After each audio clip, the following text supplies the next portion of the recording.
folks are thinking whether it's about time to go back to Singapore. So it is the reason why we decided to focus this week on speaking on careers in Singapore. Many of you have been reaching out to us to learn more about the opportunities there, following especially the immigration conversation we just had a few weeks ago. So in today's session, we thought we'd cover it in two different areas: what the community has been telling us, and then the careers in Singapore. And we'll also support it with comments from the Singapore Global Network about some of the key trends they're seeing and some of the capabilities we have as a government, right, to support our efforts if we're interested in going home. So let's go through some of the data that you guys have been telling us as well. So, we asked you, how likely are you to move back to Singapore in the near future? And this is in the next 2 years. It's leaning towards more likely versus not, right? So the average is 3.8 overall of the 108 responses we received so far. Of course, we understand that most of you who are actually on this call would be interested in going back. So there's some selection there in terms of the data. But having said that, as we look at how we would go about this job search, LinkedIn is the dominant vehicle where most of us are saying we would leverage. Almost 75% of us are saying LinkedIn is the highest way you would go ahead. 31% of us haven't really tried anything at this point to actually search for jobs. And then Singapore Global Network, you're doing great because you're actually also something that Singaporeans are looking at reaching out to for help if we want to go back to Singapore and looking at opportunities there. So this is interesting information indeed. And then when we look at who's actually going back in terms of our profile, now I understand this question probably was a little nebulous because it looked like everybody put all their job descriptions down, but it does give us a sense of all the different roles you have, right, across the different industries as well. So it's certainly a very colorful perspective, but if there's any industry that seems to dominate, it would be tech industry at this point in terms of, and it makes sense because many of us here are from the Bay Area, as San Francisco Bay Area too. So I'm going to pause here in case there are any questions. Mark, any comments on this data? No, I think if we ever ask the question again, I think we can give more options and categories. That's true, so that we will have fewer others attached to this. But I think this will surprise Robert Walters because they created the 4 categories. I don't think expected that we have such a diverse range, and not just across people, but within a person, you have multiple disciplines or combinations in one person, right? You can see many people list 2 or 3 that they add together, and I think that speaks a lot too to the kinds of specialities and skill sets across disciplines that working professionals in the Bay Area have. That's right, which is actually Singaporean working professionals. Yeah, impressive, right? For the spread of specialization that we have here. So it's great. And what we also heard from the survey participants was that many folks are interested in how COVID has affected hiring, the general hiring trends in Singapore, as well as other considerations with moving back. And then, of course, we had a number of key questions that we very quickly categorized into different topics. One is around the hot industries, the top industries that Singapore's looking for, right? So what are the possibilities and the opportunities in Singapore? How people should be going about this job search in terms of the strategies related to that, whether foreigners, whether it's different and whether it's more complicated. Do Singaporean employees actually value overseas experience? This is an interesting one. I think all of us are interested in hearing here. And then advice for fresh grads. Certainly the number of us here who are just graduating or have just graduated and are trying to understand if we will be as well regarded in Singapore.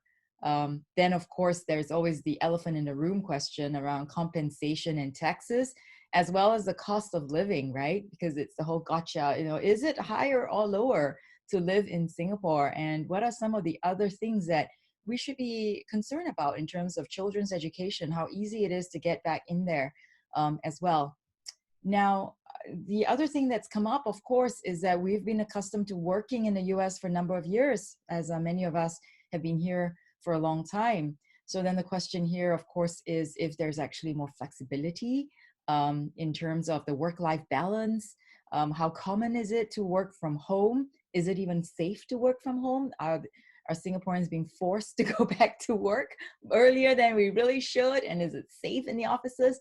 I know it looks like, we've put some measures in place and there have been guidelines there, so that's awesome. But I think there's certainly a lot of concern still about, how that's going to be actually executed in the coming weeks when circuit breaker ends. And then, of course, there's the question of the, well-being of returning children and teens, right, in terms of the overall balance, right, as well. So some very interesting questions here from all of you, and I'm sure many of you here will have additional questions in the course of the conversation with Robert Walters, as well as the Singapore Global Network. But if you have additional ones, please feel free to raise them in the chat window. So very, very excited to have Rob Bryson here from Robert Walters to talk about careers in Singapore. Rob. Thank you, Rob. Very much appreciate your introduction, and thank you all for attending on a Sunday night for most of you, and obviously Monday morning for some of us here in about 33 degrees Singapore. My name is Rob. I'm responsible for running a company called Robert Walters in Singapore. We are a recruitment business, globally listed, been around over 30 years and 20 years or so in Singapore. I've been here for 3 years now, and before that I was 4 years in Indonesia, and before that 5 years in Australia, spent some time in Saudi Arabia as well, as being from the UK originally. So been around a little bit and have been working in recruitment for over 20 years now. So perhaps unlike some of you in the Bay Area, my skill set tends to sit in one particular area. Now, hopefully I'll be able to share my screen so I can take over here. Sure.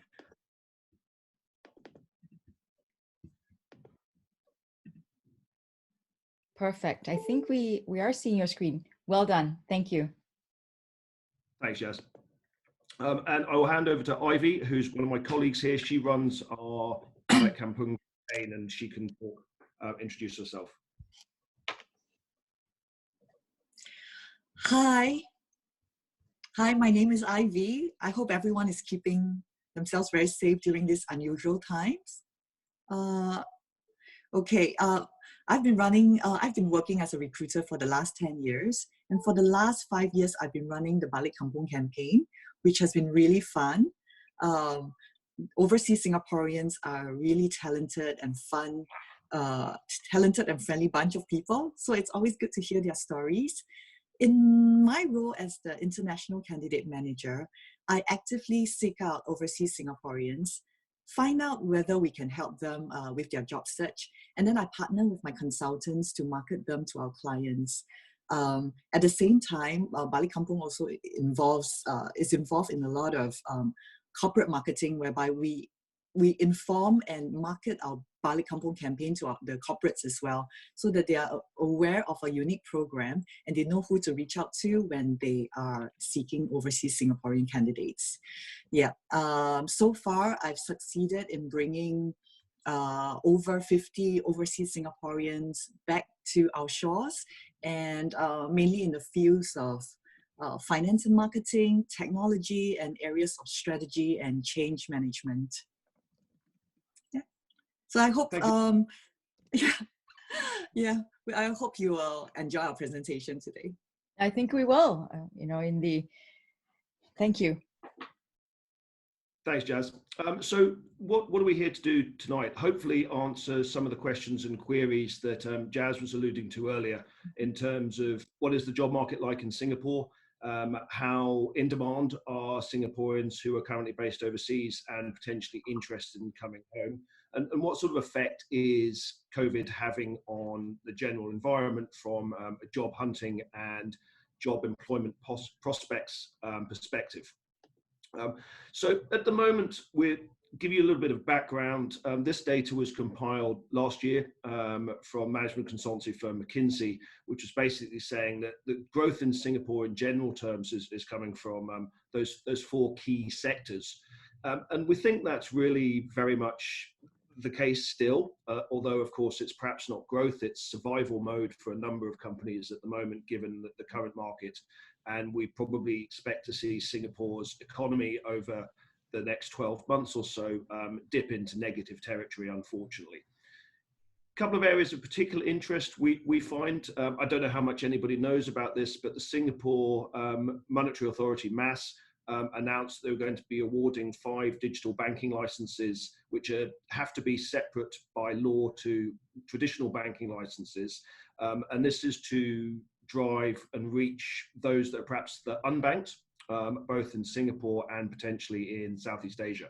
They're going to be awarded in Q3, and the type of companies that are applying for these licenses are companies like Grab, the ride-hail firm, obviously Uber or Lyft equivalent, really. Razer, which is a big gaming company. Singtel are also putting their hat in the ring. So it really quite a different flavor to traditional banking, and really going to spur growth in fintech services in Singapore over the next decade.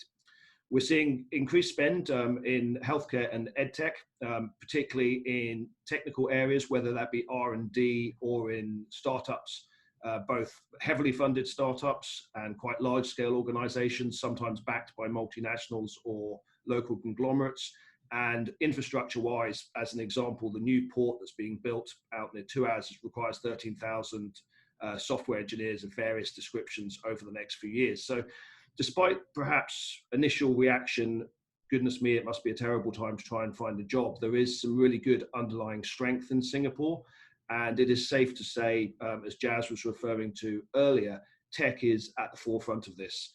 Now, what's quite interesting there, it's not just technical roles as we've listed here, but also perhaps more traditional roles that also having an impact because of the tech marketplace. So accountants, for example, marketeers, HR professionals, lawyers, all of these type of folks are in demand from tech companies themselves, and in areas where companies are advancing their technical offering, whatever it happens to be. And of course, all startups actually do need accountants, HR people, and so on at some point in their lives.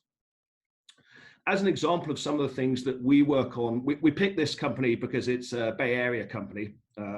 So these guys are the people that put the Mars rover on Mars in conjunction with NASA. The chap that found it's called Mark Fisher, and he is ex-Caltech, ex-NASA. And essentially their organization provides cognitive AI to areas where humans can't go. So deep subsea oil rigs, for example, geothermal. Obviously, you can't disappear into the Earth's crust as a human being. And they're opening in Asia, and they've picked Singapore as their Asia-Pac headquarters. And what's interesting there is they specifically said to us, if possible, the type of people we want are Singaporeans coming home from overseas. Great if they're from the Bay Area, but also if they're from the UK or Hong Kong or where else it happens to be. And to give us some flavors, Ivy mentioned she places about a person a month coming home. And as a business, we place approximately about 100 people a month in Singapore across the board. And we are a very small fraction of the job market. There are over 3,000 recruitment companies in Singapore, to give you an example, even though the population is only 6 million people.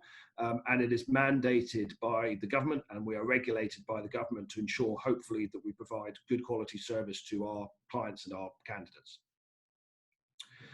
There are, of course, negative effects due to COVID, and right now we are seeing a marked decrease in activity. And this isn't just the case in Singapore, this is worldwide for the recruitment industry, and we are a barometer for the employment market. If we're suffering, it means there are less jobs around. Give you an example of that, take technology, for example. At the beginning of the year, there were approximately 6,000 roles of various technical descriptions advertised in Singapore by companies, recruitment companies, startups, big multinationals, big conglomerates, and so on. And right now we're seeing that halve in April, and unfortunately it's halved again in May. And this is due to two reasons. Obviously, people putting growth hiring on hold, but also, understandably, individuals themselves being more risk averse in terms of moving jobs. One is less likely to move jobs in a negative market. There is a fear of last into that firm or organization, first out if that firm hits difficulties, and people are perhaps thinking, I'll just stick with my role at the moment until the market comes back. So it's also once on the client side, as we call it, and also on the candidate side, those looking. So there's no doubt about it. Right now is probably not the best time to look for a job, I'm afraid, unless you are in a particular area, which we'll cover in a minute, or you have various imperative demands to move roles for whatever reason. However, having said that, there are some real positive effects that we can take out of this situation, which has highlighted to us two main things.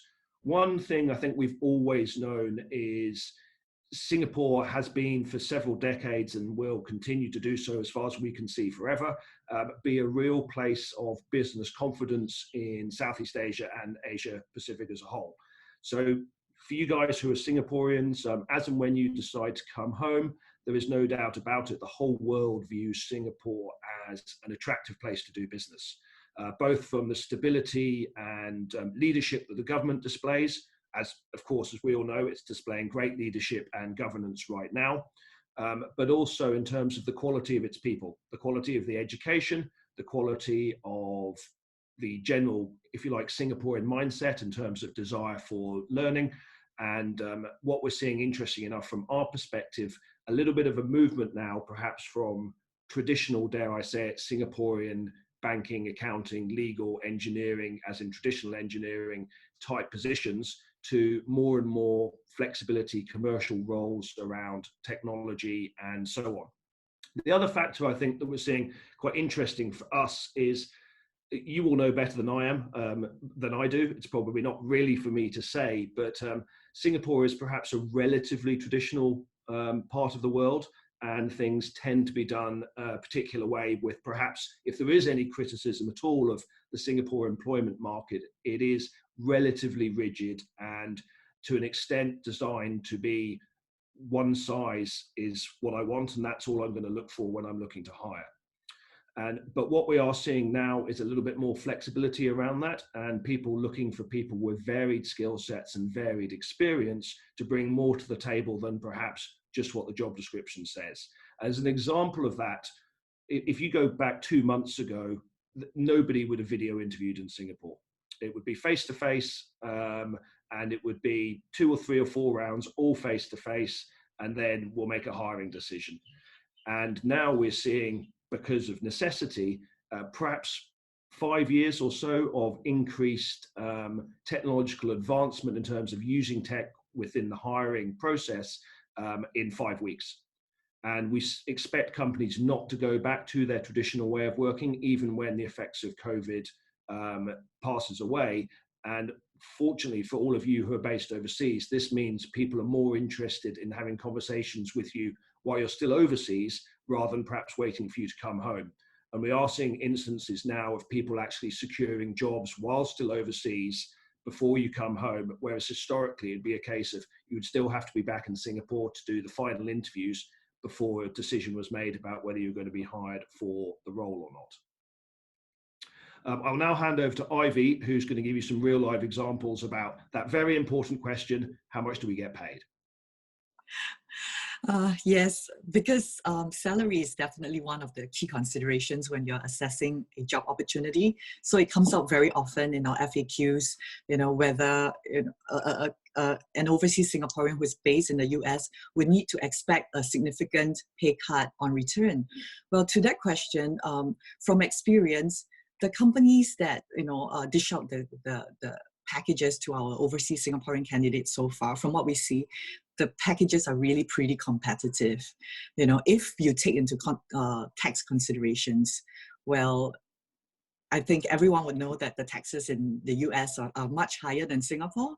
So unfortunately, this point, we can't really cover this for the green card holders, because we understand that you still need to continue to pay your federal and income taxes even after you return to Singapore.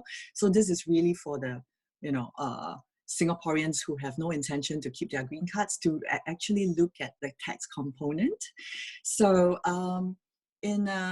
just to summarize, for Singapore taxes, it's about 8% if your annual income is around 100K USD, and it peaks at 14% for a 213K USD kind of income. So it's a lot lower than your 40% that you normally hear at the higher ranges. On top of that, working moms like me, there are actually a lot of tax reliefs coming from all areas. I actually see myself having a tax relief up to 5%, just by being a working mom, having my parents help me with my childcare, assisting me with childcare, things like that. So from this slide, you can actually see, okay, so I have this candidate whom I've just recently placed in a US company in Singapore. Back in the USA, her pre-tax salary was 150K. Yeah, and her post-tax salary is 102K. So in another US company in Singapore, they made an offer of 160K Sing dollars in terms of base, and that works out to be 112 USD dollars. And post-tax, it's similar to what you'll be getting from your her US salary. So if we really look into the tax perspective, Singapore salaries can be really very competitive. However, well, what I'm seeing, companies can usually match up to about 280K kinds salary levels. They tend to be pretty competitive. They will give you a higher base, and then to compensate for your loss in stocks or equities.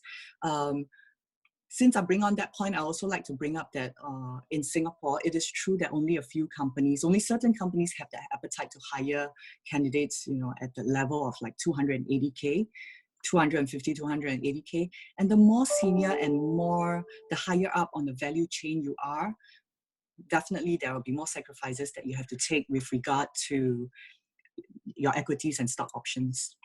Yeah, I hope that's been clear. For any specific, if you just want to know how much, you will be earning in Singapore, you can check out our salary survey. We've got a link here that you can tap on for further information. Over to you, Rob. Thanks, Ivy.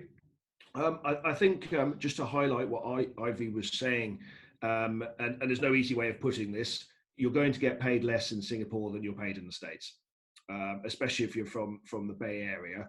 But the pain is less acute because of the differences in the tax system. There are also some questions around what about my spouse, or what about my partner if they're not Singaporean? How much will they get paid? As a massive generalization, you get paid based on your skill set, not on your nationality. Expats will normally get a little bit more base than a Singaporean for the same job, because a Singaporean will be receiving CPF rather than the expat who will be receiving no CPF. So please don't discount CPF. It is a very effective pension. And for those of you that pay your own pensions in the States or have good pension packages in your current work, you will understand how valuable that is. And if you have to build your own, then of course that's quite an expensive thing to do. Thanks very much. Yeah, just a quick question there. How about health insurance? How does that weigh in Singapore? In general terms, health insurance is considerably less expensive than it is in the States. We will come on to a little cost of living slide in a minute, but in general terms, we're very appreciative, I think, here in Singapore of the quality of the health system, both in terms of the private system through insurance, but of course, perhaps in contrast to the US, the public system here is outstanding as well. I think we can all tell, just use some of the examples that Daryl gave earlier on, the fact that dreadful though it is, with 22 fatalities due to COVID-19 out of 20-odd thousand cases, it is world leading. And I don't think we should hide from that. Singapore's system is brilliant. And interesting enough, we are seeing across the world, not just in the States, but a bit of an interest and appetite increase for Singaporeans to come home because of the medical situation and the perception of how Singapore is handling COVID-19 and the crisis compared with perhaps some other countries.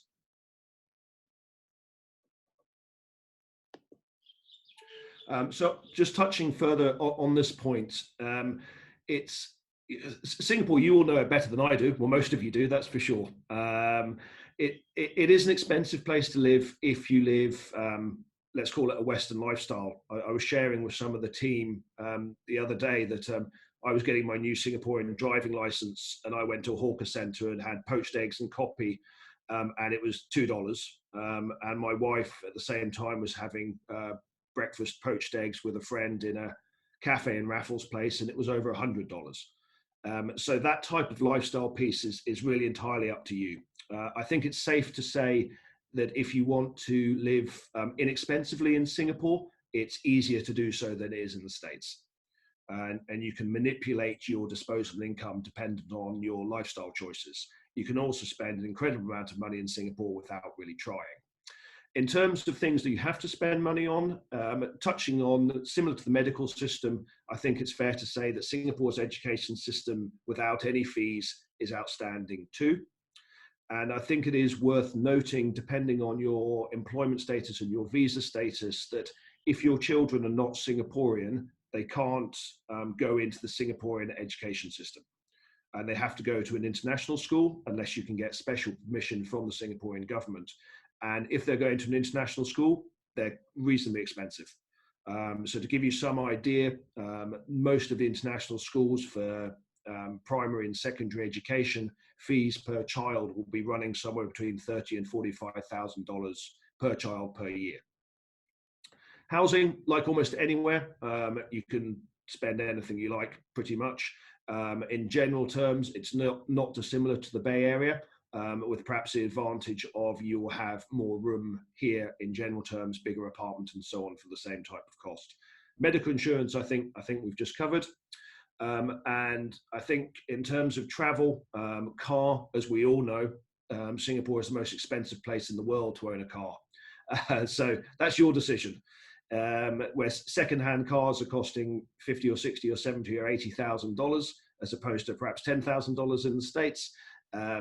It is fair to say a lot of people will choose not to have a car in Singapore, but of course that's backed up by the quality of the transport system that has been good for a very long time. And for those of you that have been away for a long time, it's even better now than it was even 5 years ago. So I don't think anybody really has a need to have a car in Singapore, especially with the quality of the MRT, but also the ease of taxis and ride-hail firms to get out and about and to and from shops and all that type of thing. We got quite a few questions about how do we go about looking for a job? And I think Jazz mentioned earlier on 75% of you would use LinkedIn to find a job. And by the way, I think that's absolutely the right thing to do. But what's interesting is when you say you would use LinkedIn, what would you actually do? Because we talk to candidates about this quite a lot. And people are perhaps saying, oh, I'll put my profile on LinkedIn and companies will come to me. Tends not really to be the case unless you're lucky or fortunate. So in terms of your LinkedIn utilization, absolutely do focus on that. And there are a couple of things to do. One is really overhaul your LinkedIn profile. It's massively important. And now all recruiters, talent acquisition teams within companies, and anybody who's going to interview you is going to look at your LinkedIn profile. And sometimes it's simple things, an up-to-date photo, for example. Sometimes it is a case of telling your own personal story, because what's interesting in terms of the change of job search over the years, and the US is at the forefront of this, people now more and more want to know the whole of you, not just your CV. So do tell a little bit of a story in terms of how you got to where you are now, and don't just concentrate on your job description.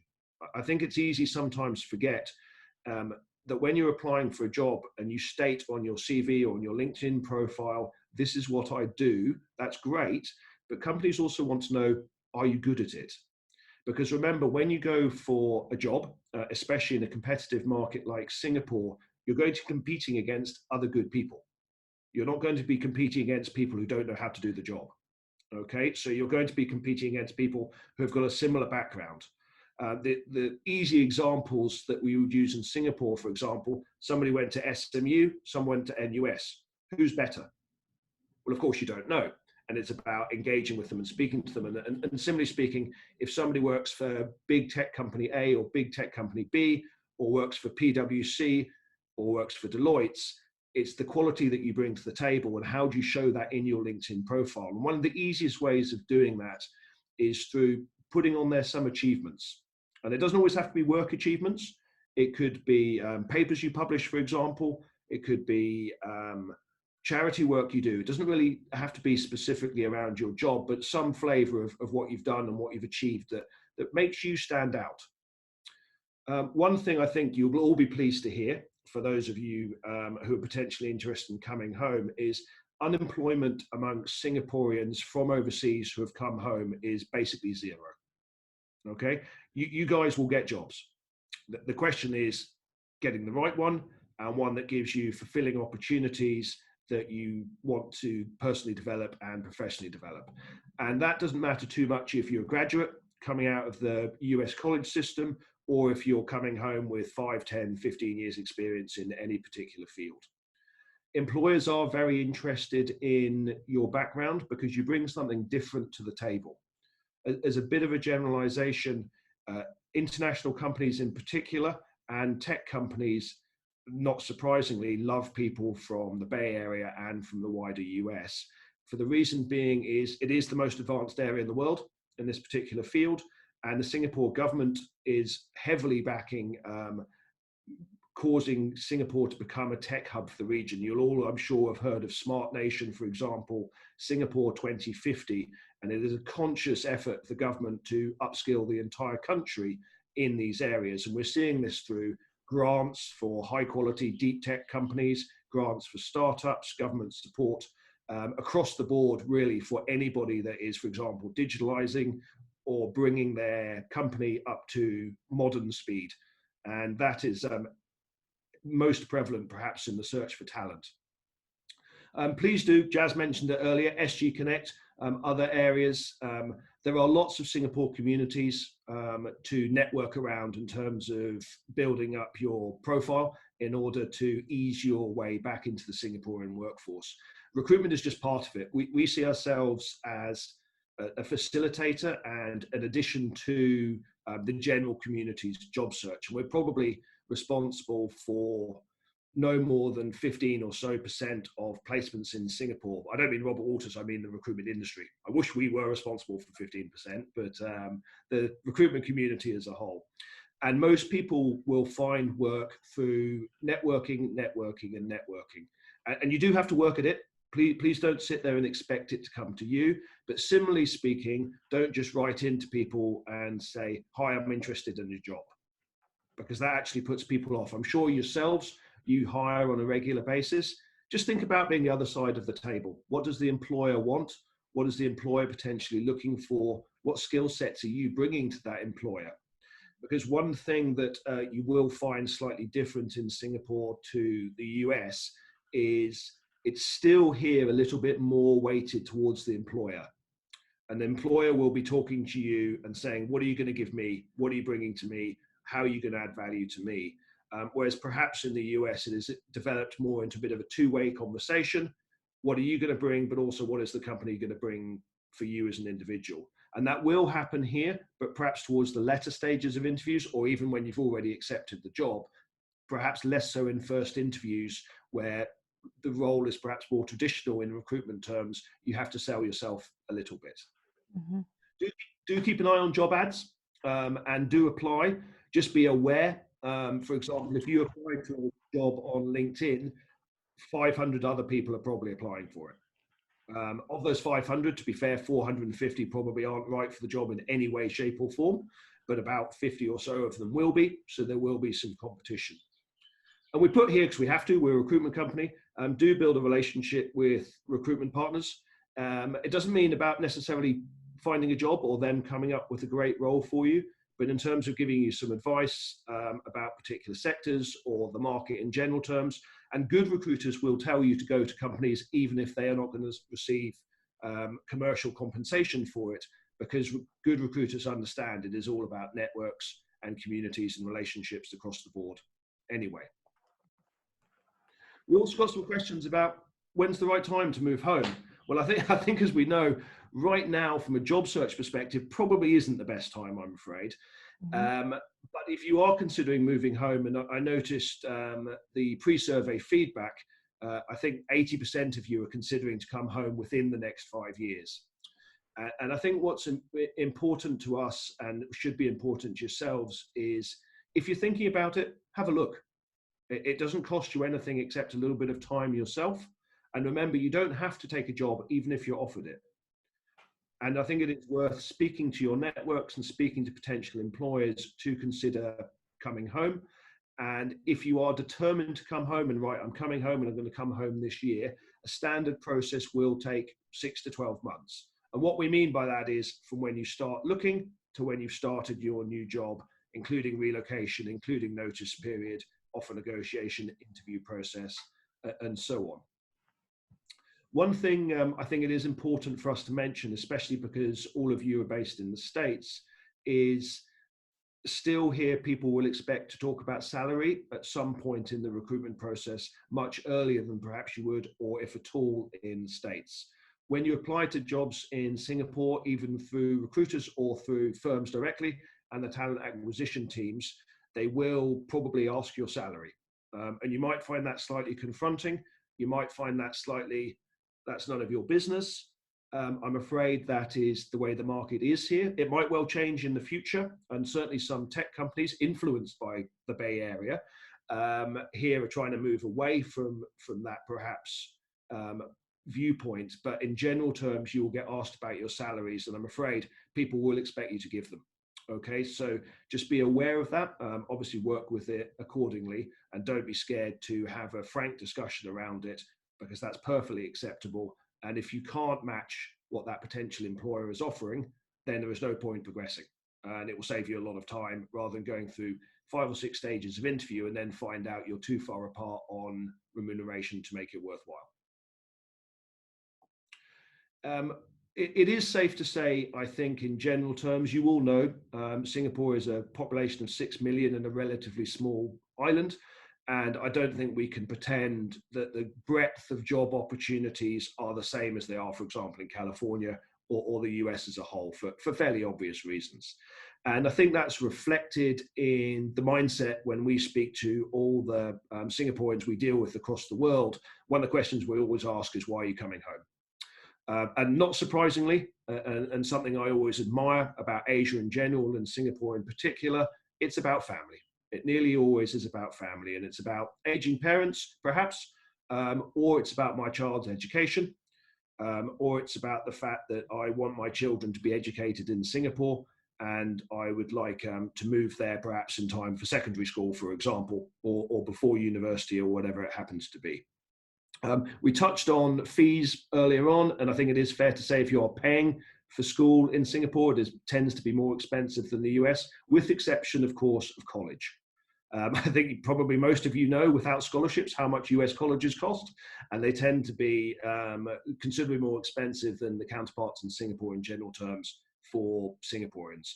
And if you are having children who aren't Singaporean, it's again something that's relatively expensive, both in the US and in Singapore, to pay for. As we touched on earlier, health and safety is perhaps uppermost in people's minds, not surprisingly at the moment, and people are interested in returning home because of the quality of care here.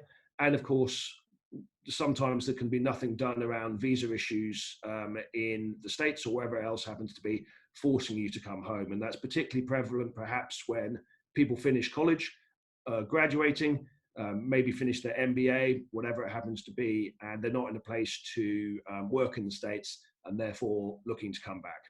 But number one reason is family, of course, with the exception of food, which perhaps rules over everything in some ways. Some of the questions that we had across the board, as touched on, employers in Singapore look very favorably on overseas experience, especially US experience. And that really doesn't matter what field you're in, just so you're aware. You don't have to work for Apple or Google, and you don't have to be a tech engineer or data scientist. You could be an accountant, you could be an HR professional. It doesn't really matter. They are in demand, with perhaps the exception being, as a generalization, sales. And the reason for that, of course, is most salespeople would like you to have a network within the area within which you work, within that community. Because, of course, salespeople's job is to drive revenue and go out and speak to their customers. And if you have no local customers, you are going to start a little bit further behind if you've come home from the States than if you're based already in Singapore. Companies, by the way, almost never pay for international school education anymore. They used to, but the general view, understandably, is Singapore is a great place to work. There is a queue of people all over the world who would love to come to Singapore and work, and that demand is high, or sorry, that supply is high of talent, and therefore companies are seeing quite happily people moving here and prepared to pay for their children's education as required. Rob, a quick question there. Does that also apply to housing? Are they also covering housing, or are they waiving? Are they not doing that as well these days? Yeah, considerably less so. So if you look at, let's call it the traditional expat package, if you go back maybe to the 1990s, for example, or earlier this century, a package for somebody relocating overseas would tend to involve education, tend to involve some housing, and probably involve some transport. Now, we would see, out of the 1,500 or so people we place every year, literally 1 or 2 people will have a package attached to their salary. Wow. Okay. And that would normally be for long-term, for example, oil and gas employees, because that's how they've run their businesses. Although quite right now, with the price of oil as it is, I don't think that will last too long either, unfortunately. Mm-hmm. So in general terms, it will be salary plus bonus plus stock options or equity of varying degrees, depending obviously on the type of company that you're going to be joining.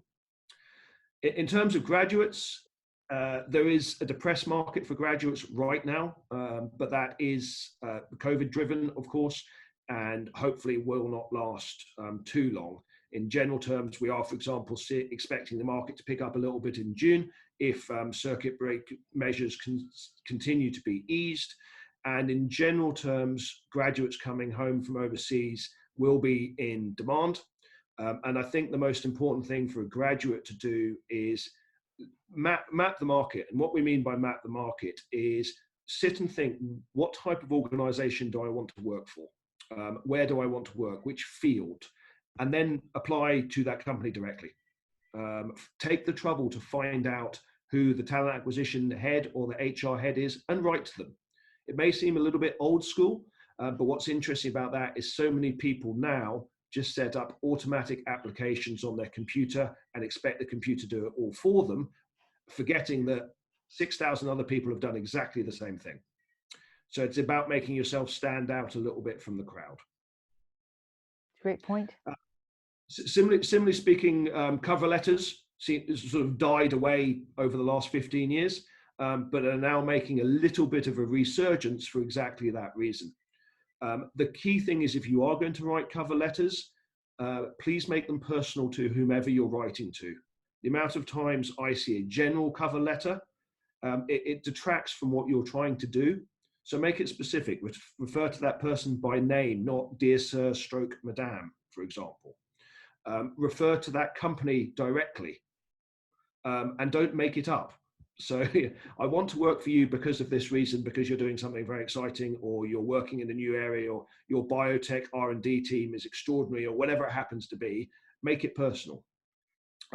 Job postings on various job boards are absolutely authentic, but the issue here, and the recruitment industry in particular is terrible at this, and I'm sorry for my industry, is you might have 6 or 7 recruiters working on the same job. So it will be advertised by 6 different firms. So it looks like there are lots more jobs available than there actually are, because they're all in competition with each other. The other factor is to give you some example of what we're talking about. In 2019, in Singapore alone, we received over 120,000 CVs. Wow. And much as I would love my team to reply to everybody individually and in particular, they can't. It's almost impossible. And so what happens is people apply for a job and hear nothing back and assume it's because the job was fake.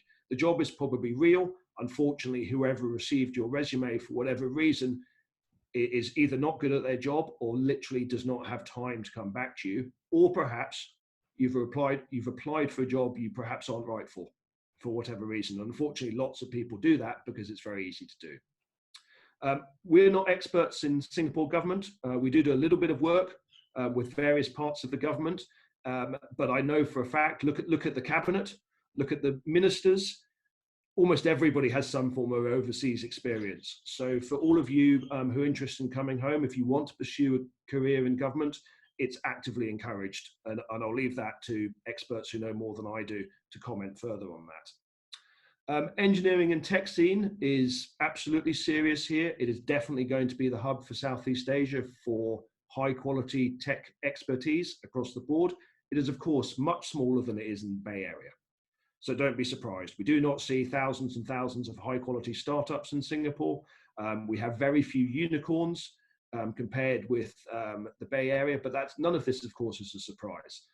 What is interesting about it, however, is it is beginning to change the way Singaporean landscape from an employment perspective is, in the sense that people now are much more flexible than perhaps they were a few years ago, and much more willing to understand where people are coming from when they've worked for 3 startups, 2 of which failed miserably and 1 did okay. And whereas perhaps before it'd be like, how have you had 3 jobs in 5 years? I don't want to employ you. Now it's, oh, that was quite interesting. What did you learn from that failure? And that's something that perhaps 5 or 10 years ago in Singapore was less prevalent. And now we're seeing it catch up with the Bay Area as an example. And similarly speaking with the startup scene, there are plenty of opportunities in Singapore for anybody who's interested in startup. Just please be aware, much like it is in the States, if you're joining early stage startups, your salary sacrifice is going to be fairly extreme, and you're betting essentially on the company succeeding in order to pick up your equity or incentive package. From my side, I think that concludes what we've got to say today. I hope we're about right on timing for you, Jazz. If anybody's got any further questions or queries, please do reach out to Ivy or myself, either on LinkedIn, by email. There's some further information. I understand this is available to you all after today. So thank you very much for your time and having us on board. And Jazz, thank you for facilitating. Absolutely. And I think Rob and Ivy, you guys are going to stay a little bit longer through the rest of the session as we go through the other questions and other segments as well. We're going to be switching over to Singapore Global Connect for them to share a little bit more about how the government is doing to support some of these initiatives, for all Singaporeans going home from overseas. But certainly, Rob, you set an awesome stage for us, and I thought that was very helpful in helping us understand the opportunities available in the market, as well as how to approach some of these opportunities. So certainly looking forward to partnering with you in driving more conversations forward and how we can engage in the market there. I'm going to be sharing my screen as we pivot over to the next session, which is for Singapore Global Connect, to share a little bit more about what they do as well. And I'd like to invite David Ho to share a little bit more about your team. David. Hello, Jasmine. Hi, everyone. Hello. Yeah, thanks so much for joining us for this call tonight. And for those who have been tuning in for the past, I think, 8 weeks, thank you so much for your support. So just to recap a little, for those of you who already know me and know about SGN, the Singapore Global Network is a government agency. So I'm from the Singapore government. In the Bay Area, we have 3 people over here. So I think many of you, especially those living in the South Bay, will know Karen. So she's our regional vice president.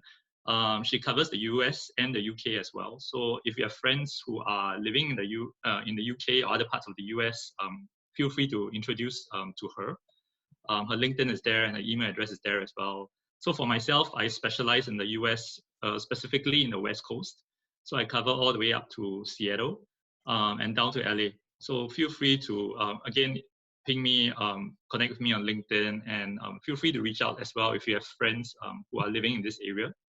And we recently hired an independent marketing consultant as well to help us with digital marketing for SGN over here. So her name is Jennifer. You might have seen her when we reached out to you, especially to do the digital marketing content over here. And she's also been a very great volunteer to help with the SingaporeConnect team with regard to the statistics. So she's been helping to volunteer as well with regard to statistics. So just feel free to reach out to any of us. Okay, next. Okay, so two things you need to know about SGN and what SGN is about. So firstly and most importantly, what we are trying to do is really to build this inclusive global community for Singaporeans and friends of Singapore.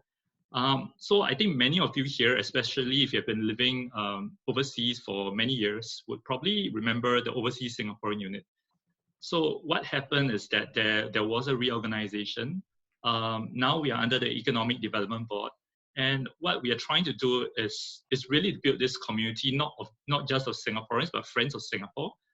For lack of a better word, you can just think of the friends of Singapore as alumni, because we realized that in the course of our interaction with many of the people overseas, there is actually a sizable pool of people who have lived in Singapore, worked in Singapore, studied in Singapore before, but they're not Singaporeans. Notwithstanding, because of their very positive experience in Singapore, and some they even have relatives in Singapore, they want to contribute back to Singapore in some way, whether it's to work in Singapore in the future, or maybe to start a company in Singapore. So what SGN strives to do, beyond what OSU was doing, is to really build this global inclusive community. So we have offices in the US, we have offices in China, Australia, and London. And the whole point is really build this entire ecosystem, this global ecosystem, so that no matter where you go, you will never be alone, literally. So if you tell me like tomorrow you're moving to Seattle, we have an SGN community in Seattle that can plug into as well, whether it's for personal reasons or whether it's for business reasons, whether it's for something as simple as finding a safe neighborhood to live in, or a school recommendation, or whether it could be connecting with fellow peers who are in, I don't know, cybersecurity. Yeah, so there's really what we are trying to do is really pretty exciting, this entire community aspect. The second important thing you need to know about SGN is really, you can think of us as a gateway to Singapore.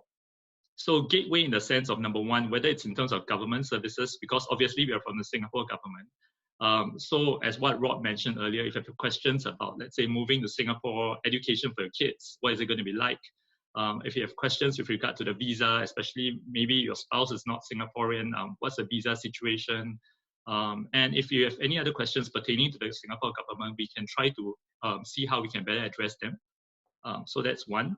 We also work with a lot of partners in Singapore. So Robert Walters is an example of a great partner that we work with for Singaporeans who are looking to move back and looking for job opportunities.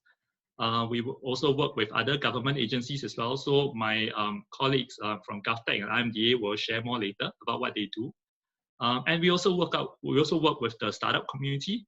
So for those of you who are interested to go back to Singapore, to bring your Bay Area experience to start a company in Singapore, but you're thinking of how best to go about doing it, we have pretty good networks with the VCs and accelerators back in Singapore. Recently, we started a Tech 65 community as well to basically link up Singaporeans who are looking to move back with the tech community back home. So these are some of the exciting initiatives that we are doing right now for SGN, and I'll share more details after this as well. So the next slide. Okay, so for the next part, we'll talk about one of the partners, our key partners that we have, which is GovTech. So my colleague Xuan Hong, who is in Singapore right now, will be sharing more on this segment. All right, thank you, David. Yeah, hi everyone, I'm Xuan Hong. So I represent GovTech and Smart Nation in the US.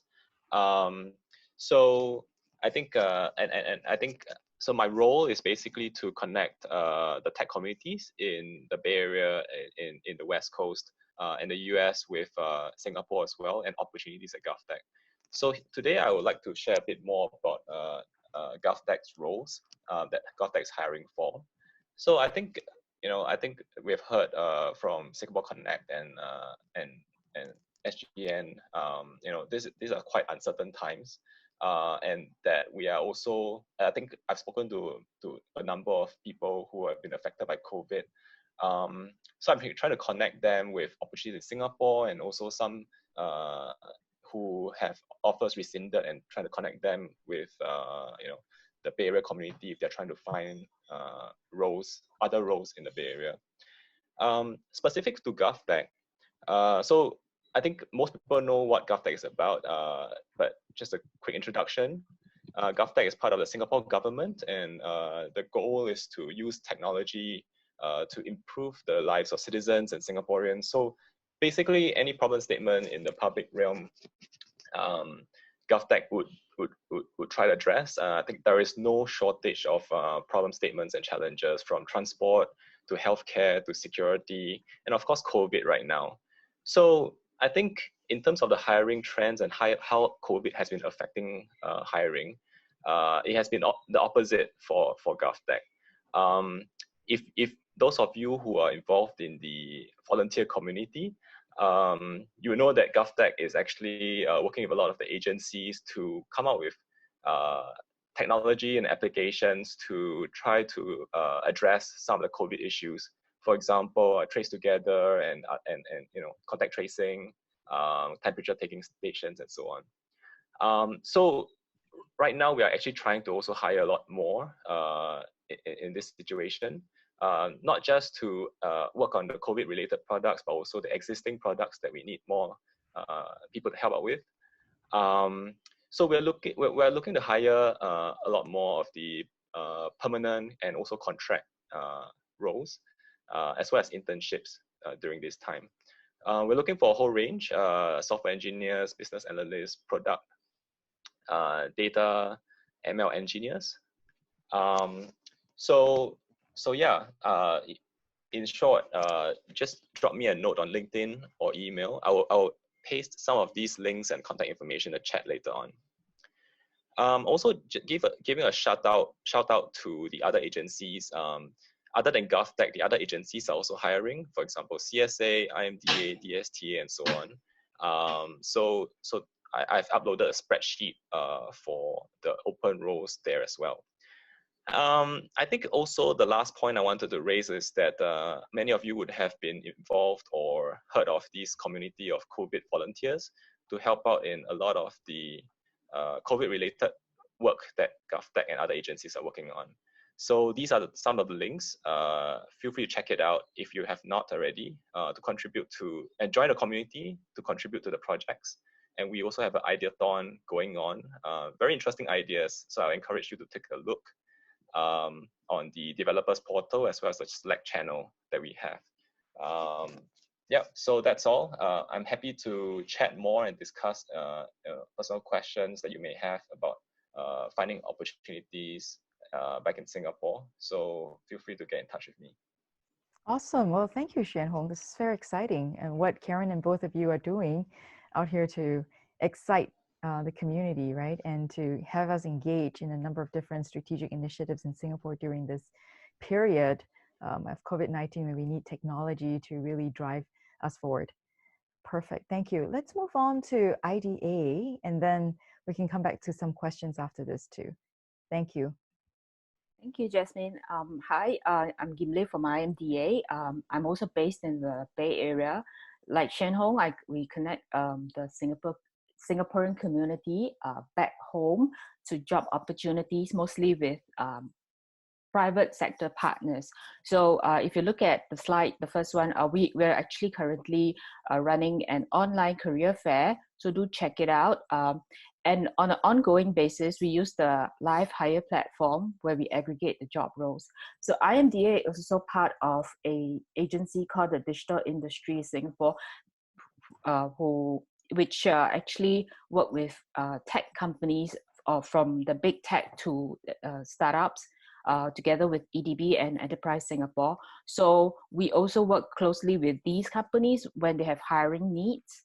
Okay, and another part of my role is actually to help bring training options to Singapore. We do have some coding school running boot camps in Singapore, and we hope to increase that option so that we can give Singaporeans more, in terms of training, more choices. And that's why we also have programs such as the Mid-Career Advance that is just recently launched as part of Budget 2020. This is looking at people who are past the age of 40. I know in the Bay Area, we don't like to reveal our age, but increasingly, if people are thinking of doing a mid-career switch, there are opportunities now with this program. And I mentioned part of the options to bring training to Singapore. But if you're already based in the US, and if you're thinking of taking a boot camp or a training course, before you head back to Singapore to seek employment, there are also programs, there are also subsidies and grants available. So if you're interested, contact me. I can share with you the details. And we also have a full range of programs. If you look at 2C, we're working with companies where they actually hire the individuals, use the on-the-job training approach to actually bring people up to speed to the kind of roles they need to fill. And of course, if you are already in tech and you want to take new courses, there are C-Track and many other kinds of courses where the grants are fairly generous. They subsidize up to 70% of course fee. I think some of them, if you're above 40, we even subsidize up to 90% of course fee. So these are programs that we have, and please feel free to connect with me on LinkedIn or just drop me an email. Thank you. Great. Well, thank you, Gimli. It's certainly exciting to hear about all these different opportunities in Singapore as well, not just in the private sector, but also in the public sector.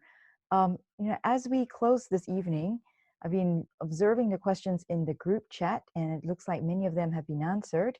And I think many of you also have some very specific questions pertaining to your individual circumstances. And I can see that Ivy and Rob have both shared their contact information, so you can reach out to them if you have specific questions that they can help you out with, and maybe even just review your resumes. Rob, any parting words as you reviewed at some of the additional questions that came through the group chat this evening? Thanks, Jazz. I think actually it summarizes nicely what we were just talking about. This is a brilliant example what you and the team are all doing. Mm-hmm. When you're looking for a job, especially overseas, it is all about being in touch with the community and if you like, pushing your own personal agenda in a proactive and sensible way into areas where you're interested. Because as the team at IMDA, the team at GovTech and so on are saying, is there's lots of great opportunities in Singapore at the moment. And if you reach out and build your networks and make use of the various communities that spring up, especially in tech, of course, you're going to find great opportunities. Be open, speak to people, reach out, do work on it. Don't expect other people to do your job search for you necessarily. Do work on it, and I'm sure everybody who wants to will have a successful transition back to Singapore. That's a great point. Thank you, Rob. I've always felt that the best time to network is when you're not looking for a job. So it's actually, even though this is not a good time to look for a job, it's actually a great time to network, to extend that the community that you have, the network that you have, and the understanding, right, of the market. So I think it's brilliant that you guys are here to speak with us, and that we also have the Singapore government here with us. So thanks for sharing your insights this evening, Rob. Many thanks to you and Ivy, of course, for this. Thank you. Thank you for having us. So moving on to the Singapore Global Connect. Karen, would you like to share with us some closing comments?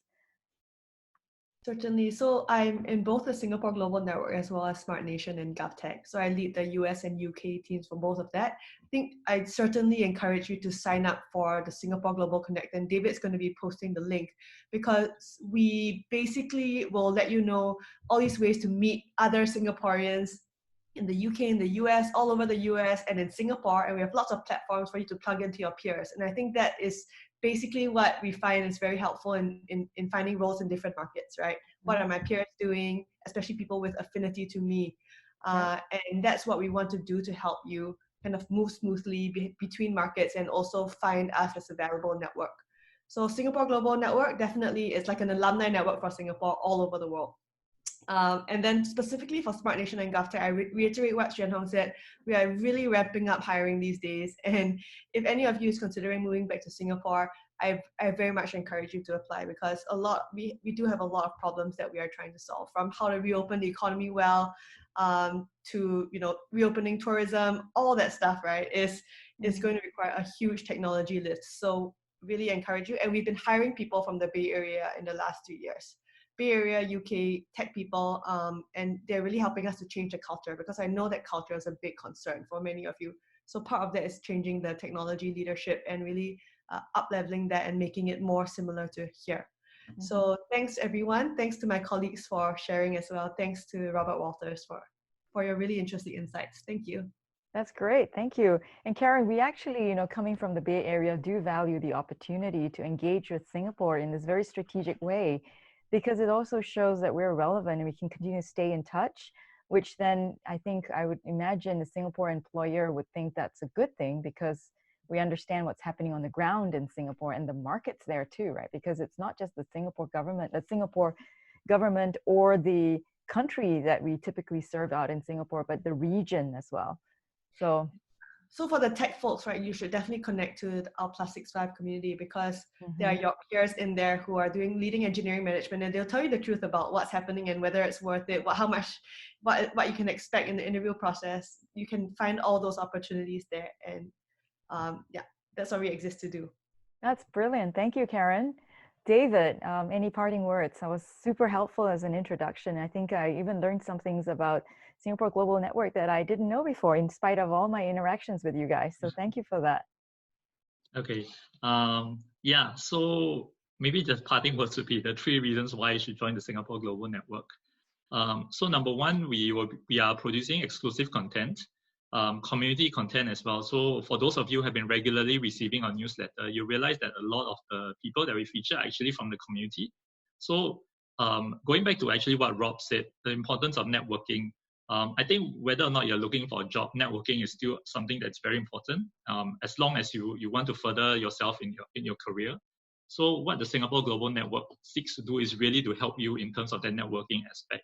So in the course of our digital engagement, we are looking for people to profile, to share with you that are based in the community as well. So if you have interest, to reach out to these people to find out more about what they do and to connect, and maybe some startup ideas they want to discuss with them. This is what we are hoping to do through the very targeted and specialized digital content that we are releasing to everyone. So that's one.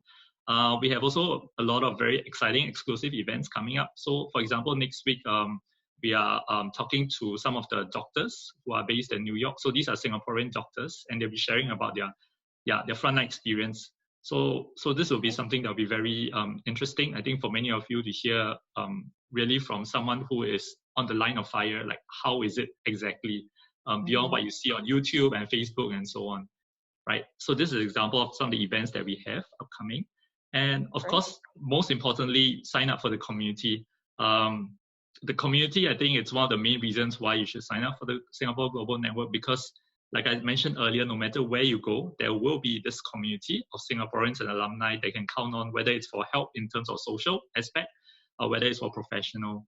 So the QR code is there already. At the end of the session as well, we do have your email addresses. I'll just send out a courtesy email just to let everyone know what the various speakers have discussed. Also send out the contact details of the various speakers and including the link as well. Yeah.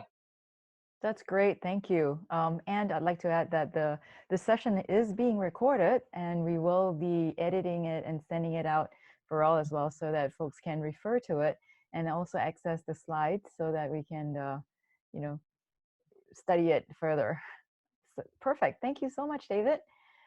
Now, Daryl, thank you very much for opening this evening session and your introduction in terms of the situation on the ground. do you have any parting words for us, especially in the light of some of the different presentations that we've heard this evening? Hi, Jasmine. Just want to say that Rob and Ivy's presentation has been very insightful. I think the key point to note is that perhaps what the COVID-19 pandemic has illustrated is really